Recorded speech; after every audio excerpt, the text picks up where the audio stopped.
28 po ng Hulyo kanina, ang itinaas po sa presyo ng diesel kada litro ay nasa mahigit 26 pesos na po kada litro.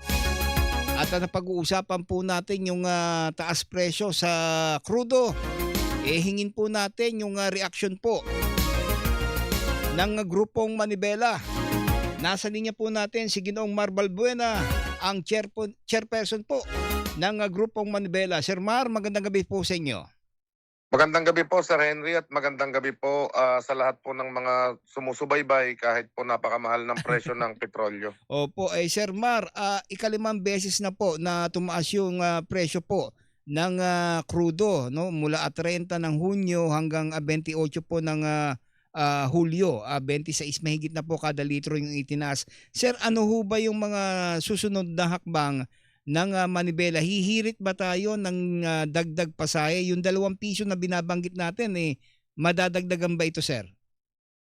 Ang gusto ko sanang sabihin kay Secretary Garin tsaka sa mga oil companies, Sir Henry, pasensya na kayo.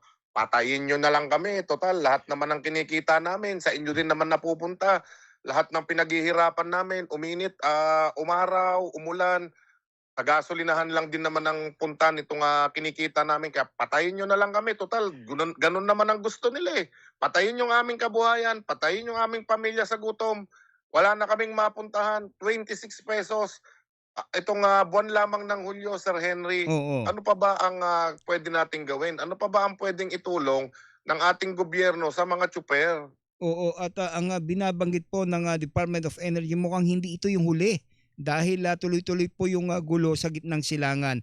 Sir, nung binabanggit mo yung mga katagang yan, ang ibig bang sabihin nito, sir, marami na ang hindi bumabiyahe sa hanay natin?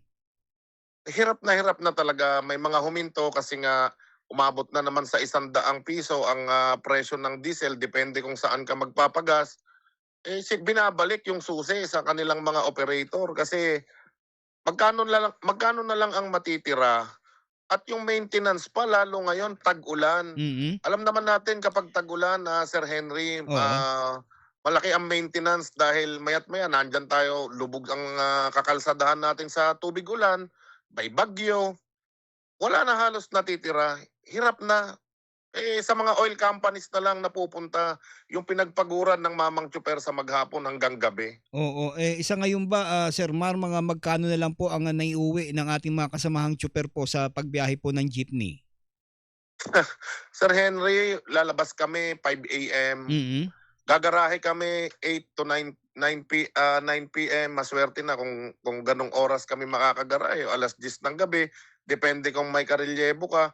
Mga hindi na umaabot ng 400 pesos ang kinikita Naku. namin sa ngayon. Mm. 3,000 ho ang average na konsumo namin ngayon sa diesel. Magkano lang po ba ang Mm. pamasahe? Mm.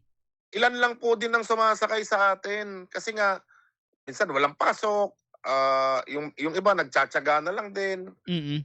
Kaya po hirap na talaga. Opo. Sa SONA ho ng Pangulong Bongbong Marcos, nabanggit po yung paggamit po ng e-vehicle, no? Yung electric vehicle po. Sir, sa palagay niyo po ba makakatulong ito sa hanay natin? Alam niyo napakaganda po sanang pakinggan ano, electric vehicle, hindi na gagastos ng napakamahal na krudo, Mm. gasolina. Mm. Pero nabanggit ho ba kung magkano ang presyo ng isang electric vehicle? Ayan. Ang principal po ng bawat isang electric vehicle na modernized unit, 4.5 million pesos. Mm. Sir Henry, ganun kamahal. Mm. Principal pa lang yun, wala pa yung interest. Naku. Tapos yung charging station namin, million din, 25 to 30 million pesos ang pagpapatayo ng mga charging stations. Mm. So, So, saan kamay namin kukunin ito at paano kami makakabayad kung mura lang din ang pamasahe? Pangalawa mm. o pangatlo, ah, lilipat kami sa electric vehicle dahil mahal ang presyo ng petrolyo. Habang dumadami ang electric vehicle, tumataas na rin ang presyo ng kuryente. Naku, oo, Di totoo. ganun din. Mm. Sir, 'Di ngayon, ba? Wala kaming mapuntahan. Lahat puro mahal. oo. Sir, sinasabi nga natin hindi ito yung huling pagtaas ng presyo ng krudo. humihirit kayo ng hanggang ₱2 ano, dagdag, pasahe. Sa ngayon po ba, sa nakikita nating mga projection sa takbo po ng presyuhan ng petrolyo, ano po ba, may tendency po bang, yung paghirit natin na itaas po natin? Ipapaliwanag ko lang po ulit, Sir Henry, ano, Mm.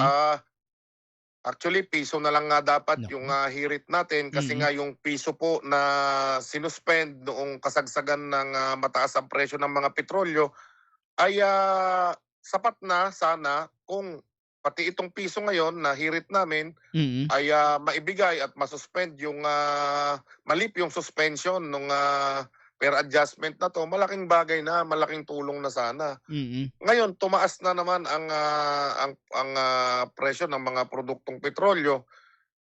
Sana magkaroon din ng sense of urgency ang LTFRB, DOTR at ang ating pamahalaan na papaano kami matutulungan. Mm. Tama po sila, papaano naman yung mananakay. Nung masasakyan ng ating mga mananakay kung hindi na rin namin kayang bumili ng krudo? Mm. Mm. Sa ngayon sir, kasama ba yung grupong, Manibela sa nabibiyayaan po ng, fuel discount po? Marami po sa amin ang hindi po kasama doon Naku. sa fuel discount kaya Mm. po mas minabuti namin na na humiling na lang ng, per increase kasi nga Mm. marami po ang gasolinahan na madalas offline, Mm. may nakalagay na tarpaulin na may ₱10 discount Mm. pero pagka nakapag-gas ka na, wala namang binibigay na diskwento. Yung Naku. iba naman Mm. ₱4 lang po, hindi ₱10 ang ibinibigay. Mm. Nung Maraming obstacle sa ₱10 na ano na 'to, na fuel discount. Kaya po siguro 'wag nating tanggalin yung ₱10 na fuel discount, kung oo, dadagdagan 'di mabuti, pero pagsabayin na po sana na itaas itong presyo ng pamasahe. Nang opo. sa gano'n direkta po sa bulsa, sa kita ng mga tsuper, naming mga tsuper itong, fare increase po na ito. Opo, Sir Mar, meron na ho ba tayong pakikipagdialogo 'no, sa mga opisyal po ng LTFRB para, magkaroon po ng solusyon 'no, dito sa ating, kinakaharap na problema po lalo na po sa usapin ng, tuloy-tuloy na pagtaas po ng presyo po ng, krudo po? Opo, nag-set na sila ng hearing sa August 10, kaya lang po Mm. medyo malayo-layo pa ito. Sana Oo. naman na ngayong linggo na o Mm. sa Lunes na sana para nang sa gano'n ay maaprubahan, mapakinabangan na po ng, mga tsuper. Ibabalik ko lang po kung bakit kami humihiling nito ng, ₱2 ho o Ayan. piso na dagdag. Mm. Yung inaprubahan na piso nung, Marso, hirit pa ito, aumento pa ito na hinihiling natin bago pa magkaroon ng giyera. Ngayon po na umaabot na naman ng halos ₱100 o ₱100 sa ibang gasolinahan o mahigit pa, 100% na po ang itinaas nitong presyo ng mga produktong petrolyo. Napapanahon na po na tayo ay madagdagan kasi, yung, fuel subsidy panandalian lamang po ito. Mm. Mm. Hindi naman po ang, tanong pa dun yung fuel subsidy ba na ₱10, galing na ba ito sa nakolektang buwis o uutangin pa Naku. ng, gobyerno? Oo. Sir Mar, nitong, mga nakaraang linggo, nakaraang araw, nagkasakayo ng ano, ng, tigil pasada. Meron ho ba tayong pinaplano na panibago pong protesta lalo na't, aminado ang DOE 'no, na magtutuloy-tuloy itong pagtaas po ng presyo ng produktong petrolyo?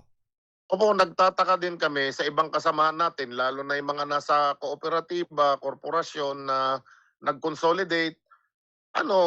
Tutungangahan na lang ba natin itong taas presyo ng mga produktong petrolyo? Hahayaan niyo na lang ba na ito na lang manibela ang kikilos parate para sa inyo? Hindi po ba puwede na magsama-sama tayo para nang sa gano'n ay, mas mapakinggan ang boses natin dito sa kinakaharap nating krisis na ito? Kung gusto man namin po na sana kasama sila. Kung Mm. kami na lang po parate, parehas na lang nating lunukin yung napakamahal na presyo ng mga produktong petrolyo. Opo. So, aminado po tayo 'no, sa grupo ng Manibela hindi tayo kasama dun sa nakipag-consolidate para bumuo po ng, kooperatiba, sir? Hindi po, eh, hindi po. Kaya nga po ayaw namin na mag-consolidate kasi ang kinakatakot nitong mga kooperatiba, Mm. mawalan ng, katulad niyan, yung CDA daw, Mm. yung LTFRB daw, yung OTC daw. Eh, puta 'pag sinasakal ka na ba, hindi ka ba lalaban, hindi ka man lang ba kikibo? Mm. 'Di po Mm. ba? 'Yan ang gusto kong iparating sa aming mga kasamahan.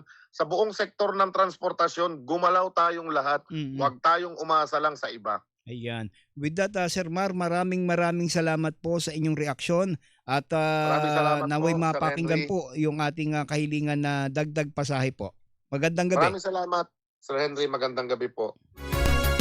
So yan po, si Ginoong Mar Balbuena, ang chairperson po ng grupong Manibela.